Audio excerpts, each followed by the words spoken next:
Hello there guys, this is Solid Shepard bringing you another video.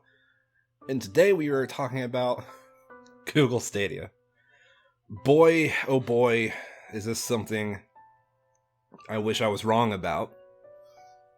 Back when I initially talked about it. Google Stadia gaming division reportedly missed its user goals by hundreds of thousands of gamers. This comes from Business Insider, from MSN. So yeah, MSN Money, powered by Microsoft News, Business Insider. It's by Kevin Shalvey. Once again, I'll have the link in the description below of this video. So let's get into it. Google Stadia gaming division missed user goals by hundreds of thousands, according to Bloomberg. A source told Wired they questioned whether execs above Stadia leadership understand what they got into. Yeah. Google in February announced it would stop developing in-house games for Stadia. Visit the business section of Insight for more stories. Google Stadia shut down its in-house game development division after failing to hit targets, including apparently missing its monthly active user goal by hundreds of thousands of gamers, according to new reports examining the project. Google on February 1st announced it was abandoning its effort to create video games in-house after less than 2 years. Its Stadia Games and Entertainment division, responsible for creating games, would be shuttered, the company said.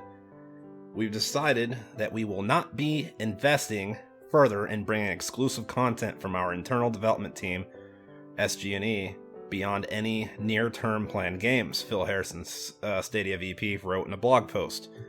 So pretty much all these people are probably getting laid off. This is the first step to Google not supporting it. Google always does this. They always have these weird ventures. This is why when it originally came out, I told you all, don't buy into the hype, because it's unlike... Okay, you have Xbox's streaming service, and then you have the GeForce Now streaming service. Those two services, you get to stream games that you already own in another library. With Stadia, not only did they want you to pay for the service, but they wanted to make you pay to buy these games brand new. So when this service would inevitably fail, Google always just gives up. It's like, oh well, we failed, we quit. And you just lose all those games you bought. You can't play them anywhere else. That's why I brought that up. It was a stupid business move to begin with. Especially with Google's reputation. It was just, I saw this writing on the wall. I didn't want it to happen. I don't want to see, people losing their jobs and all that. Anyways, on Friday, Bloomberg reported that the division hadn't met internal company goals for active users and controller sales. Both were off by hundreds of thousands, according to the report, which cited two unnamed sources. Wired on Friday also published a deeper look into where the Stadia development project went wrong. The report said Google planned to hire 2,000 people in 5 years.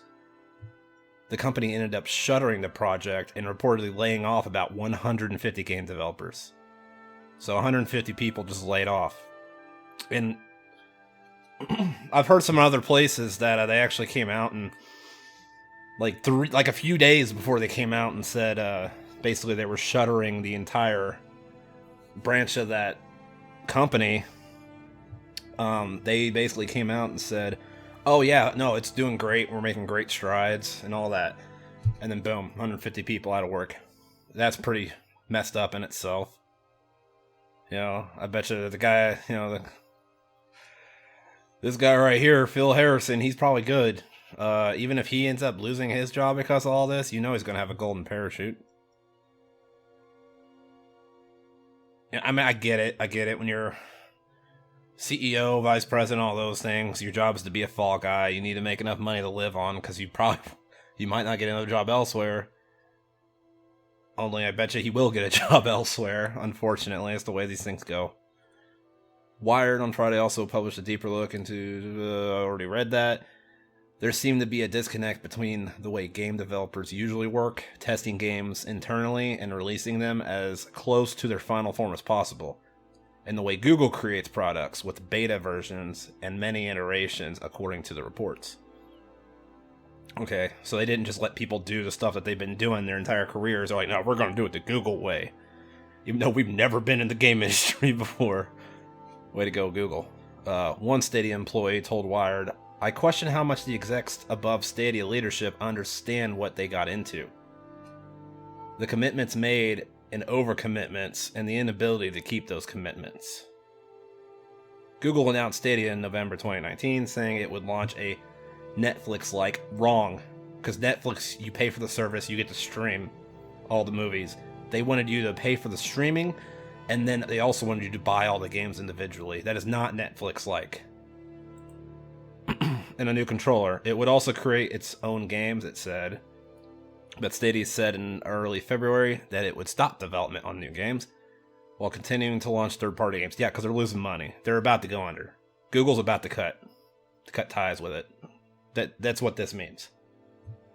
Like, unless a small miracle happens, Google's about to shut Stadia down. That's what this means. They're just trying to make as much money as they can back in the meantime. That's why they're not coming out and straight saying it. Creating best-in-class games from the ground up takes many years and significant investment, and the cost is going to be exponential, Harrison said in his blog post. Insider has reached out to Google for comment. Apparently they haven't said anything back. Yeah, so, I mean, I hate that I was right about this, but I was right. I knew this wasn't going to work from the get-go. You can't ask people to pay for the streaming service and then also make them rebuy games that they already own. Games that, whenever, with your track record as a company, you generally renege and just fold. You just fold that entire thing. And what happens with all of those games? They're not even digital games. They're just licenses to stream is what you're paying for. Gone. Those games are gone. You paid full price, $60, gone.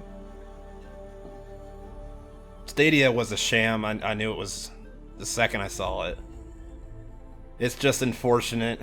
People who worked there are out of a job now. The way it was handled was terrible.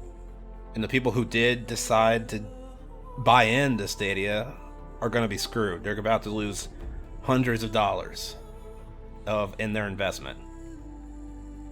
It's just sad.